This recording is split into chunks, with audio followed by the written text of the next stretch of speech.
अल्हम्दुलिल्लाहि रब्बिल आलमीन वस्सलातु वस्सलामु अला सय्यिदिल मुरसलीन अम्मा बाद फ़अऊज़ु बिल्लाहि मिनश शैतानिर रजीम बिस्मिल्लाहिर रहमानिर रहीम अस्सलातु वस्सलामु अलैका या रसूलल्लाह व अला आलिका व अस्हाबिका या हबीबल्लाह अस्सलातु वस्सलामु अलैका या नबियल्लाह व अला आलिका व अस्हाबिका या नूरल्लाह।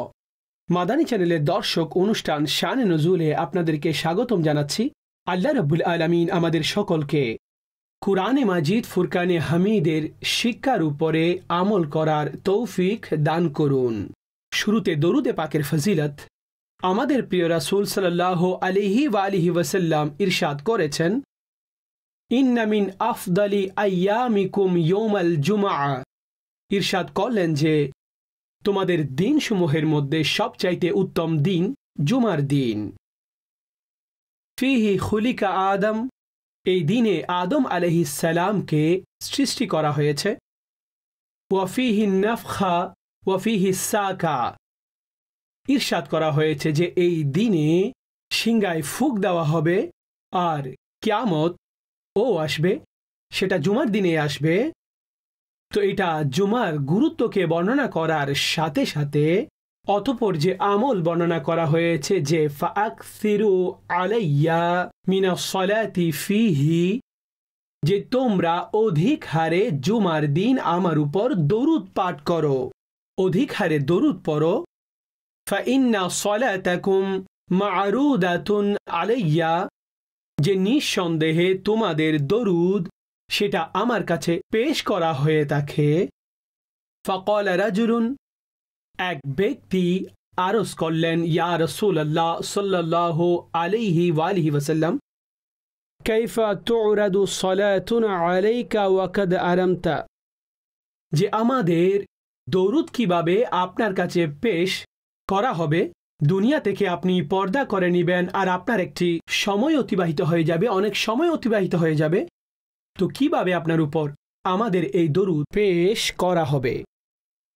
তো নবী পাক সাল্লাল্লাহু আলাইহি ওয়াসাল্লাম ইরশাদ করেছেন, ইন্নাল্লাহা ক্বাদ হারামা আলাল আরদি আন তাকুলা আজসাদাল আম্বিয়া, আল্লাহ জমিনের উপরে হারাম করেছেন যে তারা নবীদের শরীর মুবারক স্পর্শ করবে। এটা জমিনের উপরে হারাম, জমিন নবীদের শরীর মুবারক গ্রাস করতে পারবে না। আর নবীগণের শরীর মুবারক কবরের মধ্যেও সহি সালামত থাকবে। আর আল্লাহ আম্বিয়ায়ে কিরাম আলাইহিমুস সালামদেরকে হায়াত, অর্থাৎ ওনাদেরকে জীবিত রাখবেন, ওনাদেরকে হায়াত দান করবেন। এই জন্য আরেকটি হাদিসে রাসূলুল্লাহ সাল্লাল্লাহু আলাইহি ওয়াসাল্লাম ইরশাদ করেছেন, আল আম্বিয়াউ আহিয়াউন ফি কুবুরিহিম ইউসাল্লুন, নবীগণ আপন কবরে জীবিত হয়ে থাকেন আর নামাজ পড়েন। এই জন্য রাসূলুল্লাহ সাল্লাল্লাহু আলাইহি ওয়াসাল্লাম এই কথাও ইরশাদ করেছেন যে আমি হযরতে মূসা আলাইহিস সালামের কবরের পাশ দিয়ে অতিক্রম করলাম, তো আমি দেখলাম যে তিনি দাঁড়িয়ে নামাজ পড়ছিলেন। তো এটাও আম্বিয়ায়ে কিরাম আলাইহিমুস সালামের হায়াতের উপরে, অর্থাৎ দুনিয়া থেকে পর্দা করার পরও জীবিত থাকা, হায়াতে থাকা আর অতঃপর নামাজ পড়া। আর বরং আল্লাহ উনাদেরকে এতটা শক্তি দান করেন যে উনারা যেখানে চান উনারা যেতে পারেন। এই কারণেই তো উনারা কবর থেকে বের হয়ে মসজিদে আকসার মধ্যে মেরাজের রাত্রে ওনারা পৌঁছেছেন। তো এটা আল্লাহর পক্ষ থেকে ওনাদের প্রতি অনুগ্রহ। যখন শহীদকে কুরআন স্পষ্ট জীবিত ঘোষণা করছেন, যারা হলেন উম্মত, তো উম্মত জীবিত হলে আর নবীদের ব্যাপারে মাআযাল্লাহ যদি কেউ ওয়াসওয়াসা মস্তিষ্কে রাখে, এমনটা কখনো হওয়া উচিত নয়। আর এই হাদিসে পাকও এভাবে অনেক রিওয়ায়াত রয়েছে, এটা একেবারে স্পষ্টতার সাথে বর্ণনা করেন যে আম্বিয়ায়ে কেরাম জীবিত রয়েছেন। আমাদেরও ঈমান আকীদা এটাই। আর রাসূলুল্লাহ আলাইহিস সালামের ব্যাপারেও এবং উনার জাতের ব্যাপারেও এই আকীদা রয়েছে। যখন মূসা আলাইহিস সালাম কবরে জীবিত, নামাজও পড়ছেন, আর আম্বিয়ায়ে কিরাম আলাইহিমুস সালামের শরীর মুবারক মাটি স্পর্শ করতে পারে না, মাটি গ্রাস করতে পারে না, সেই ক্ষেত্রে ইমামুল আম্বিয়ার জীবনী তখন সবচাইতে উঁচু হবে। আর আল্লাহ ওনাকে যে হায়াতে তৈয়বা দান করেছেন তার সাথে সাথে তাসারুফাত এর কুদরত দান করেছেন, যে এই রেওয়ায়তে বলা হয়েছে দরুদ আমি পর্যন্ত পৌঁছে, আর একটি রেওয়ায়তের মধ্যে বলা হয়েছে যে আহলে মুহাব্বতের দরুদ আমি আমার কান মুবারক দ্বারা শুনি। তো দূর ও কাছের শ্রবণকারী সেই কানে লালে মুবারকের উপরে দরুদ ও লাখ সালাম। আল্লাহ রাব্বুল আলামিন আমাদেরকে অধিক হারে দরুদ পাঠ করার তৌফিক দান করুন। সাল্লাল্লাহু আলাল হাবিব সাল্লাল্লাহু তাআলা আলা মুহাম্মদ সাল্লাল্লাহু আলাইহি ওয়া আলিহি ওয়াসাল্লাম। মাদানী চ্যানেলের দর্শক, এই প্রোগ্রামে আমরা বিশেষ করে একটি আয়াতে মুবারকা নির্বাচন করে থাকি, আর সেই আয়াতের প্রেক্ষাপট সববে নজুল, যে কেন এই আয়াতটি নাজিল হয়েছে তার কারণ বর্ণনা করি। অতঃপর তার সাথে কিছু সংশ্লিষ্ট যে সমস্ত বিষয় রয়েছে সেগুলো বর্ণনা করা হবে। আজকের আয়াতে মুবারকা সূরা আলে ইমরানের 161 আয়াত, পারা নাম্বার 4।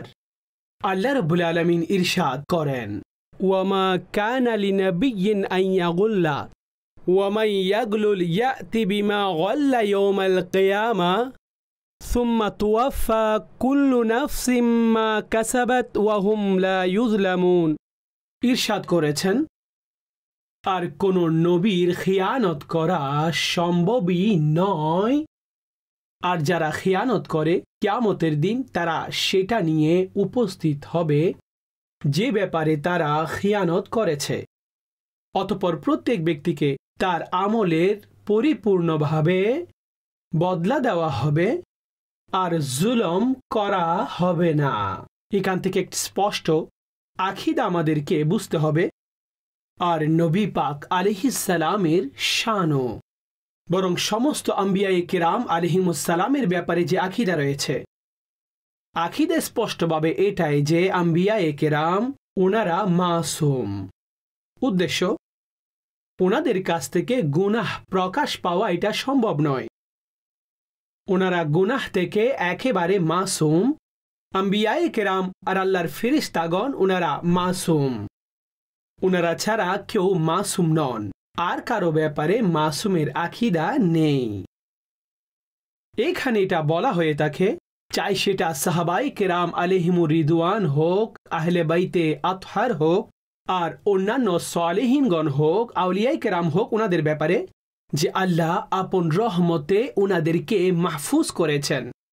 মাহফুজ, যে ওনাদের এই ধরনের কোনো আমল হয়ে যাবে সেখান থেকে ওনাদেরকে মাহফুজ করা হয়েছে, সংরক্ষণ করা হয়েছে। কিন্তু মাসুমের আকীদা ওনাদের সাথে সম্পৃক্ত নয়, সেটা শুধুমাত্র নির্ধারিতভাবে আম্বিয়ায়ে কেরাম এবং ফেরেশতাদের ব্যাপারে। বিষয়টি এমন হলো যে কোনো গনিমত আসার পর রাসূলুল্লাহ সাল্লাল্লাহু আলাইহি ওয়াসাল্লাম সেই বস্তুসমূহ মানুষের মধ্যে বন্টন করে দিলেন। আর মুনাফিকদের সব সময় এটা চাল হয়ে থাকে যে তারা সাথেও থাকে, কিন্তু এমন কথাও তারা বলে যাতে অন্যদের মনের মধ্যে হুজুর আলাইহিস সালামের আজমত কিংবা দ্বীনের ব্যাপারে কোনো কমতি চলে আসবে, এই ধরনের মাযাল্লাহ কথা বলে। আর যেহেতু এই সমস্ত বিষয় তারা খুঁজতে থাকে, এমন বাহানা তালাশ করতে থাকে, আর এই কারণে তারা নিফাকের মধ্যেই থাকে। আর মুনাফিক যাদের শাস্তি কুরআনে পাকের মধ্যে যাদেরকে সর্বনিম্ন দরজায় জাহান্নামের একেবারে নিম্ন স্তরে তাদেরকে ঢালা হবে। মুনাফিক ব্যক্তি যারা কাফেরদের চাইতেও জঘন্য। এক হচ্ছে যারা ইসলামই গ্রহণ করেননি, আর একদল হচ্ছে যারা মুখ থেকে তো ইসলাম প্রকাশ করে কিন্তু অন্তর থেকে মুসলমান হয়নি। তারা হলো মুনাফিক। যে ব্যাপারে তারাই কিছু মুনাফিকরা এইভাবে বলেছে যে গনিমতের মধ্যে একটি চাদর পাওয়া যাচ্ছে না, তো বলল যে নবী পাক সেটা নিজের জন্য রেখেছেন, তিনি গোপন করেছেন কিংবা নিজের জন্য রেখেছেন। চাদরটি গোপন হওয়ার সংবাদ পাওয়ার পরে সেটাকে তালাশ হলো, পাওয়া গেল, কিন্তু তারা বলল যে সেটা রাসূল পাক নিজের জন্য রেখেছেন। তো এইখানে তারা কি করলো? এক তো মাযাল্লাহ খিয়ানতের অভিযোগ লাগালো, কুধারণা এটাও করলো, আর কুধারণাও নবীর প্রতি কুধারণা। আর এটা মনে রাখবেন, রাসূলুল্লাহ সাল্লাল্লাহু আলাইহি ওয়াসাল্লামের প্রতি মাযাল্লা সুম্মা মাযাল্লা এভাবে কুধারণা করা এটা এমনিতেও এক ধরনের মুনাফিকের বড় আলামত। অর্থাৎ সে ব্যক্তি মুনাফিক আর কুফরি এটা, যে নবীর ব্যাপারে যদি কেউ কুধারণা এভাবে করে তাহলে সে কিভাবে সে দিন হাসিল করবে এবং দিনের কোন ধরনের অংশ আর কার ব্যাপারে কি ধরনের ধারণা সে করবে। তো আল্লাহ পাক কুরআনে পাকের মধ্যে এই আয়াতকে নাজিল করে দিয়েছেন, ওয়ামা কানা লিনাবিয়্যিন আন ইয়াগুল্লা, যে নবীর এই শান যে তিনি খিয়ানত করবেন। নবীদের ক্ষেত্রে সম্ভবই নয় যে উনারা খিয়ানত করবেন। আর এরপর একটি স্পষ্ট উসুল বর্ণনা করে দিয়েছেন, ওয়ামা ইয়াগলুল ইয়াতি বিমা গাল্লা ইয়াউমাল কিয়ামা, যে খিয়ানত করবে সে খিয়ানত সাথে নিয়ে উঠবে কিয়ামতের দিন। রিওয়ায়াতের মধ্যে ইরশাদ করা হয়েছে খিয়ানতকারীদের ব্যাপারে যে তাদের জন্য একটি পতাকা থাকবে, লাগানো হবে, আর এটা বলা হবে যে এটা অমুকের খেয়ানত, এটা অমুকের খেয়ানত, এটা অমুকের খেয়ানত।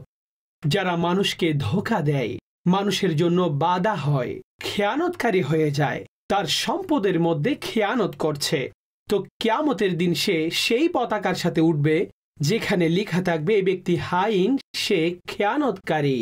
আর এই আয়াতে মুবারকার মধ্যে যেখানে আল্লাহ রব্বুল আলামিন তাদেরকে তো বলে দিয়েছেন যে নবীদের ক্ষেত্রে সম্ভব নয় যে তারা খেয়ানত করবে, এখান থেকে এই বিষয়টিও জানা গেল যেখানে নবীদের ব্যাপারেও আপত্তি আসে তো আল্লাহ ওনাদের শান বর্ণনা করেন, রব তাদের জবাব দেন। আল্লাহ যখন জবাব দেন, কেননা সাধারণ জবাবও যদি হুজুর আলাইহিস সালাম নিজেই বর্ণনা করে দেন, সাহাবীগণ বলে দিতেন আর ওনারা এভাবে বলতেন, কিন্তু তখন তারা এটা বলতো যে ওনার উপর কোনো অপবাদ আসলে, অভিযোগ আসলে উনি নিজেই সেটার উত্তর নিজেই বলে দিতেন। কিন্তু যখন জবাব রবের পক্ষ থেকে আসলো, আজও দুনিয়ার মধ্যে যদি কখনো কার উপর অভিযোগ আসে, কোনো সাধারণ ব্যক্তির উপর অভিযোগ আসে আর মিথ্যা অভিযোগ আসে, কিন্তু যখন সেটা প্রমাণিত হয়ে যায় যে এটা মিথ্যা অভিযোগ ছিল, এটা বাস্তব ছিল না, আর সে প্রমাণ কোনো বড় ব্যক্তির মাধ্যমে, কোনো সম্মানিত ব্যক্তির মাধ্যমে যদি হয়ে যায়, কিংবা আদালতের পক্ষ থেকে যদি কোনো ইনকোয়ারি হয় আর একেবারে পরিপূর্ণ ব্যবস্থাপনায় আর যথাযোগ্য পদ্ধতিতে এই কথা সামনে চলে আসলে যে কোনো ধোঁকা খেয়ানত ছিল না, তার সম্মান এবং মর্যাদা মানুষের অন্তরে আরো বেড়ে যেত যে ভাই এই ব্যক্তির উপরে অভিযোগ ছিল, অভিযোগ লেগে যাওয়া এটা তো আছে আর এটা মানুষ দিয়ে থাকে। আর এই পদ্ধতিতে তো আম্বিয়ায়ে কিরামদের উপরও বিভিন্ন অভিযোগসমূহ লেগেছিল। হযরতে ইউসুফ আলাইহিস সালামের যদি ঘটনা পড়ি, ওনার উপরও এভাবে অপবাদ এবং অভিযোগ লাগানো হয়েছিল, আর এটার উপরই ওনাকে মাযাল্লাহ জেলের ঘানি, জেলের যন্ত্রণা ওনাকে দেওয়া হয়েছিল। আর যখন বাদশাহ বাইরে বের হওয়ার জন্য বলেছিলেন, বললেন না, প্রথমে আমাকে বলো যে আমাকে কেন জেলের মধ্যে রাখা হয়েছিল, আর সেই মহিলাদেরকেও জিজ্ঞেস করো। অতঃপর তারা ওনার পবিত্রতা বর্ণনা করলেন আর উনি জেল থেকে বাইরে বের হয়ে আসলেন। তো অভিযোগ এটা লাগতে পারে, কিন্তু এটাকে প্রমাণ করা, এই অভিযোগের এক ধরনের যে অভিযোগ লাগিয়েছে, কুরআন হাদিসের মধ্যে তার শাস্তিসমূহ বর্ণনা করা হয়েছে যে যারা মুসলমানদের উপরে অভিযোগ লাগায়, অপবাদ কার উপর লাগালে। আর সবচেয়ে বড় কথা হচ্ছে যদি কেউ নবীদের উপরে এই ধরনের অভিযোগ লাগিয়ে দেয় কিংবা নবীর প্রতি কুধারণা করে, এটা এমন জিনিস যেটা মানুষকে ইসলামের সীমানা থেকে বের করে দেয়। খিয়ানতের ব্যাপারে আল্লাহ আরেকটি জায়গায় ইরশাদ করেছেন, ইয়া আইয়ুহাল্লাযীনা আমানু লা তাখুনুল্লাহা ওয়ার রাসূল ওয়া তাখুনু আমানাতিকুম ওয়া আনতুম তা'লামুন। ইরশাদ করলেন, হে ঈমানদারেরা, আল্লাহ এবং রাসূলের সাথে খিয়ানত করো না, আর না জেনে বুঝে আপন আমানতের মধ্যে খিয়ানত করো না। যে তোমরা এটা জানো, জ্ঞান রয়েছে, তারপরও আমানতের মধ্যে খেয়ানত করো, এটা করো না। আল্লাহর প্রতি কে খেয়ানত করে, আর এখানে হুকুম কাদের জন্য? ঈমানদারদের জন্য। হে ঈমানদারেরা, তোমরা খেয়ানত করো না আল্লাহর প্রতি, আর না রসুলের সাথে খেয়ানত করো। মুফাসসিরিনগণ লিখেছেন আল্লাহর সাথে খেয়ানতের অর্থ হচ্ছে ফরজসমূহকে ছেড়ে দেওয়া, ফরজসমূহ ছেড়ে দেওয়া, আল্লাহর আহকাম সমূহকে ছেড়ে দেওয়া। রাসূলের সাথে খিয়ানত সুন্নাত ছেড়ে দেওয়া, ওনার অনুসরণ অনুকরণ ছেড়ে দেওয়া। ওয়া তাখুনু আমানাতিকুম, আর তোমরা নিজেদের সে আমানতের মধ্যে খেয়ানত করো, ও আনতুম তা'লামুন, এমন অবস্থায় যে তোমরা জানো, তোমরা বুঝো, জেনে বুঝে তোমরা সেগুলোর খেয়ানত করো। তো এই খেয়ানতের ব্যাপারে এখানে আল্লাহর সাথে যেন কেউ খেয়ানত না করে, আর রাসূলের সাথেও যেন কেউ খেয়ানত না করে, এবং আপন আমানত সমূহের মধ্যেও যেন কেউ খেয়ানত না করে। মাদানী চ্যানেলের দর্শক, খেয়ানত যেখানে ব্যক্তির মধ্যে সম্পদের খেয়ানত পাওয়া যায়, সেখানে ব্যক্তি আরও অন্যান্য বিষয়েও খেয়ানত করে থাকে। কথার খেয়ানত, অঙ্গীকারের খেয়ানত। ব্যক্তি বিশেষ অবস্থান লাভ করেছেন, তার মধ্যে এমন অনেক কিছু পাওয়া যায় যেগুলো সাধারণ মানুষ করে না, সাধারণ ওয়ার্কাররা করে না। সেগুলোর মধ্যেও খেয়ানতে লিপ্ত হয়ে যায়। কথার মধ্যে খেয়ানত, কেউ কোনো কথা বলল, যেভাবে সম্পদ লুট করাটা খেয়ানত হয়ে থাকে, কারো বলা কথাগুলোকে সেভাবে শেয়ার করে দেওয়া, সেগুলো মানুষের মধ্যে ছড়িয়ে দেওয়া খেয়ানত। তো ইসলাম এই বিষয়গুলোর অনুমতি দেয় না। এখানেও ইসলাম এই আমানত সমূহেরও হেফাজত করেন। আমরা তো সে আমিন এবং সত্যবাদী, সে আমিন আকার গুলাম, যে জিনার কাছে আপন তো আপন, ওনার দুশ্মনরাও নিজেদের জিনিস গচ্ছিত রাখত। তো সে সাদিক আমিন আকার গোলাম হয়ে ওনার উম্মতি হওয়ার পরেও আজ সম্পদেরও খেয়ানত করে, আর আজ কথারও খেয়ানত করে। তো এটা কেমন অবস্থা? এটা এমন বিষয় যেটা জাহির এবং বাতিনের বিষয়। মানুষ যদি জানতো তার প্রকাশ্য এবং অপ্রকাশ্য চরিত্র এমন, তো মানুষ তাকে ঘৃণা করত। খেয়ানতের মধ্যে এমন হয়ে থাকে যে প্রকৃতপক্ষে তার সামনে গোপন করা হচ্ছে, বাকিদের সামনে বলা হচ্ছে। এমনকি ইমাম গাজ্জালি রাহমাতুল্লাহি তাআলা আলাইহি বলেছেন যে যখন মানুষ কোনো কথা বলার ক্ষেত্রে সতর্কতা অবলম্বন করেন, আশেপাশে দেখেন যে আমার কথা কেউ শুনতে পাচ্ছে কিনা, যখন সে এই দিকেও দেখল কেউ নেই, হ্যাঁ ভাই, যে দেখো এই বিষয়টি এমন, এটা এমন, আর এটা এমন। তো এই অবস্থায় এই বিষয়টি তখন আমানত হয়ে গেছে।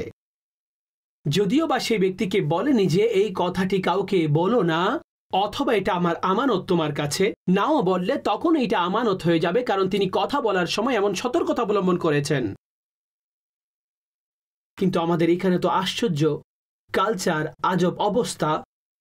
কারো অনুমতি ব্যতীত আমরা ফোন রেকর্ড করে ফেলি, কারো অনুমতি ব্যতীত তার ভয়েস মেসেজগুলো না জানি কোথায় কোথায় ফরওয়ার্ড করি, কোন পদ্ধতিতে তার বদনাম করছি।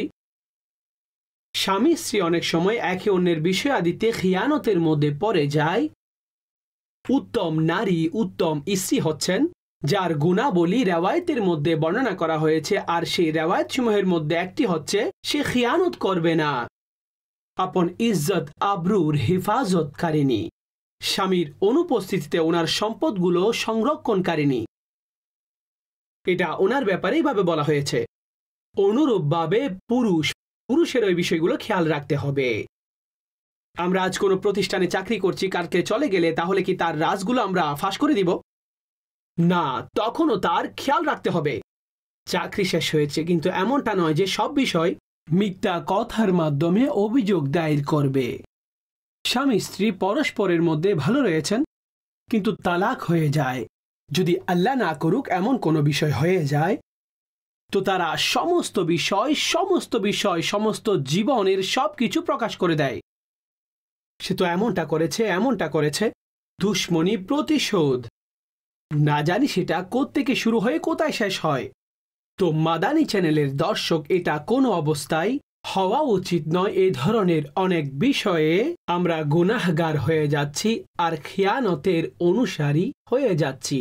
রাসূলুল্লাহ সাল্লাল্লাহু আলাইহি ওয়াসাল্লাম মুনাফিকদের যে নিদর্শন বর্ণনা করেছেন, তাতে একটি নিদর্শন বলেছেন, ইযা উতুমিনা খানা, যে যখন আমানত রাখা হয় খেয়ানত করে।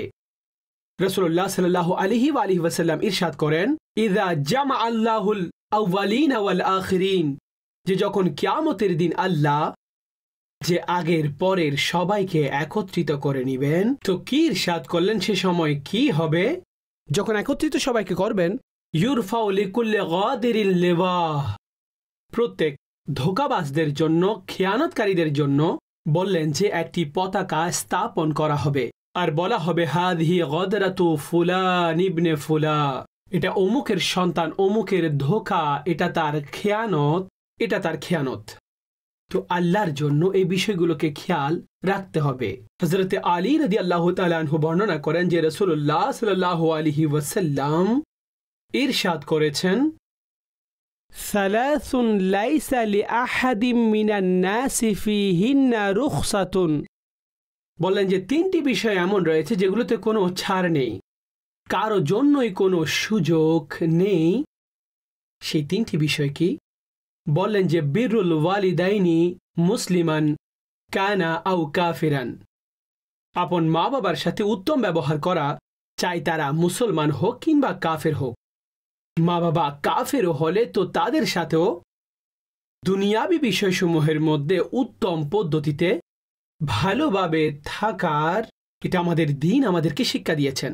এরপর বললেন আল ওয়াফাউ বিল আহাদ, আর ওয়াদা পূর্ণ করা, লে মুসলিমিন কানা আও কাফেরান, সেটা চাই মুসলমানের সাথে ওয়াদা করেছেন কিংবা কাফেরের সাথেই হোক না কেন, অমুসলিমদের সাথে করা ওয়াদাও তোমরা পূর্ণ করো। যখন শরীয়ত বিরোধী কোনো কিছু এর মধ্যে আসবে না, এখন যদি শরীয়ত বিরোধী কোনো কিছু চলে আসে তাহলে সেটা চাই মুসলমানের সাথে হোক কিংবা অমুসলিমের সাথে হোক, তখন বিষয়টি আলাদা হবে। এই ব্যাপারে শরীয়ত আমাদেরকে কি হুকুম দিচ্ছেন তার উপরে আমরা আমল করব, কিন্তু বললেন ওয়াদা পূর্ণ করো, চাই সেটা মুসলমানদের সাথে ওয়াদা হোক কিংবা অমুসলিমদের সাথে। অতঃপর ইরশাদ করলেন ওয়া আদাউল আমানাতি ইলা মুসলিমিন কানা আও কাফিরান। আল্লাহু আকবার। বললেন যে আমানতসমূহ আদায় করা, সেটা চাই মুসলিমের হোক কিংবা কোনো কাফেরের, সেই আমানতের সংরক্ষণ করা, জিম্মাদারির সাথে আদায় করা, খিয়ানত না করা, এটা আমাদের জিম্মাদারি। রাসূলুল্লাহ আলাইহিস সালাম কোনো এক যুদ্ধের ময়দানে কাতার করছিলেন। দুইজন ব্যক্তি, তারা কোনো জায়গা থেকে আসছিল, তাদের জানা ছিল না যে মুসলমানদের কোথাও যুদ্ধের যাওয়ার কথা ছিল, যুদ্ধের ময়দানে তাদের জানা ছিল না।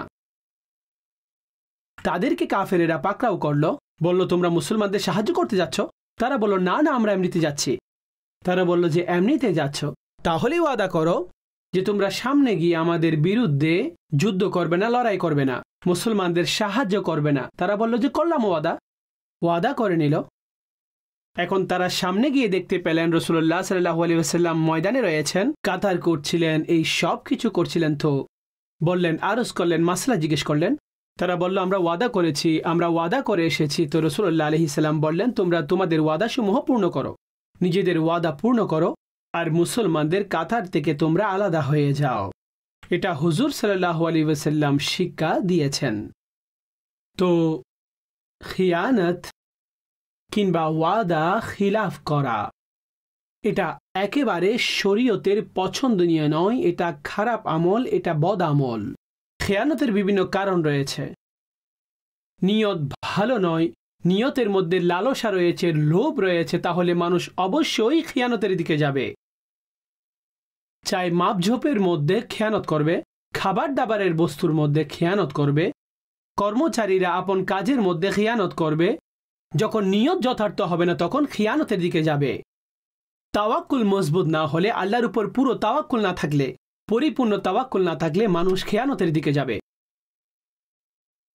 হযরত আব্দুল্লাহ বিন আব্বাস রাদিয়াল্লাহু তাআলা আনহুমা, ওনার খেদমতে কিছু মানুষ আসলেন আর ওনারা বললেন যে আমরা হজের সফরের মধ্যে বের হয়েছি, আর একটি জায়গার মধ্যে আমাদের কাফেলার একজন ব্যক্তি ইন্তিকাল করেছেন, যেখানে হজের জন্য যাচ্ছিলেন, ইন্তিকাল করলেন। আমরা তার জন্য যে কবর খনন করলাম, তো দেখলাম যে একটি অনেক বড় কালো সাপ সেখানে আমাদের দৃষ্টিগোচর হল। আমরা ভয় পেলাম, এত বড় সাপ যে পুরো কবরের জায়গায় নিজের আয়ত্তের মধ্যে নিয়ে নিয়েছে। বললেন আমরা এই জায়গা ছেড়ে অন্য কোনো জায়গায় তার কবর পুনরায় খনন করলাম। তো সেখানে যাওয়ার পর সেখানেও একটি সাপ দেখতে পেলাম। তো তারা বললেন যে আমরা হযরতে আব্দুল্লাহ বিন আব্বাস রাদিয়াল্লাহু তাআলা আনহুর কাছে জিজ্ঞেস করব এই মাসালার ব্যাপারে। ওনারা এসে জিজ্ঞেস করলেন যে এই মাসালার কোনো সমাধান দিয়ে দিন। বললেন যে এই উভয় কবরের কোন একটিতে তাকে দিয়ে দিন, সে খিয়ানতের শাস্তি পাবে, বাস উভয়ের একটিতে রেখে দিন। এটা আযাব তার জন্য, শাস্তি তার জন্য। আর ইরশাদ করলেন আল্লাহর কসম যদি সমস্ত জমিনে তার জন্য কবর বানানো হয়ে থাকে, তার কবর এই সাপ ব্যতীত হবে না, কেননা সে খিয়ানত করত। এখন কি হলো যে মানুষ তাকে সেইভাবে কবরের মধ্যে ফেলে দিল। হজের জন্য চলে গেলেন, হজ থেকে ফেরার পথে তার যে মালামাল ছিল, পাথেও যেগুলো হজের জন্য তিনি নিয়ে গিয়েছিলেন, সেগুলো তার পরিবারকে ফেরত দেওয়ার জন্য পুনরায় নিয়ে আসলো। তো তার পরিবারকে জিজ্ঞেস করা হলো যে সে কি আমল করত। বললেন যে তিনি খাবার বিক্রি করতেন, আর তিনি খাবারের কাজ করতেন, খাবার বিক্রি করতেন, কিন্তু তার মধ্য থেকে কিছু খাবার নিজের জন্য বের করে রাখত। আর কি করত, যেগুলো কম হতো সেগুলোর সাথে মিশ্রিত করে সে এগুলো পূর্ণ করে দিয়ে দিত। অর্থাৎ এই খেয়ানত করেছিল, আর সেগুলোতে মিশ্রিত করে তার ওজন তাকে পূর্ণ করে দিয়ে দিত।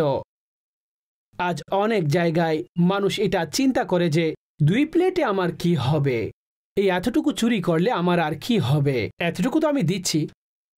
ভাই, যতটুকু ওজন আপনার কাছ থেকে চাওয়া হয়েছে, যেহেতু আপনি কিচেনে কাজ করেন, যারা বিবাহ শাদীর মধ্যে মানুষের খাবারের আয়োজন করে থাকেন, আর অন্যান্য জায়গায় এটা শুধু খাবারের বিষয় নয়, তাদের জিম্মায় আরও যত কাজ আসে। এখন যেহেতু আপনি সেই জিনিস বিক্রি করে দিয়েছেন, তার যে পরিমাণ রয়েছে, যতটুকু মূল্য রেখে দিয়েছেন, এখন তার মধ্যে আবার খেয়ানত কোন বিষয়ে? তো এই লোক যার শাস্তি, যার অবস্থা যারা দুনিয়ার মধ্যে দেখে নিয়েছে, সে খাবারের মধ্য থেকে রেখে দিত, অতঃপর মিশ্রিত করে তার কমতিগুলোকে পূর্ণ করে দিত। আল-আমান আল হাফিজ, আল্লাহ আমাদের নিরাপদ করুন। সরকার সাল্লাল্লাহু আলাইহি ওয়াসাল্লাম যখন জাহান্নামীদের সংখ্যা, জাহান্নামীদের অবস্থাগুলোকে বর্ণনা করেছেন, তার মধ্যে এই সমস্ত ব্যক্তিবর্গের কথাও উল্লেখ করেছেন, যার ব্যাপারে বলা হয়েছে আল্লাযী লা ইয়াখফা লাহু তামাউন ওয়া ইন দাক্কা ইল্লা খানাহু। ইরশাদ করলেন, কারো আকাঙ্ক্ষা, চাহিদা যদি কমের দিকে হয়, কিন্তু সেটাকে খেয়ানতের অধীনস্থ করে দিবে। আর মানুষের মধ্যে লালসার সৃষ্টি হলে তখন খেয়ানত চলে আসে, অতঃপর খেয়ানত থেকে সেই ধোঁকাও দেয়, মাল লুটও করে, মালের পরিমাপে কমও দিয়ে দেয়। যে বস্তু বিক্রি করা হয় তার মধ্যে খেয়ানত করে অথবা মিশ্রিত করে, বিভিন্নভাবে সে গুনাহের মধ্যে লিপ্ত হয়ে যায়। আল্লাহ রাব্বুল আলামিন আমাদের সকলকে খেয়ানতের এই খারাপ গুণ থেকে নিরাপদ রাখুন। আর কোরআনে পাকের এই শিক্ষার উপরে, নবী সাল্লাল্লাহু আলাইহি ওয়াসাল্লামের শিক্ষার উপরে আমাদের সকলকে আমল করার তৌফিক দান করুন। আমিন বিজাহিন নবীল আমিন সাল্লাল্লাহু আলাইহি ওয়াসাল্লাম।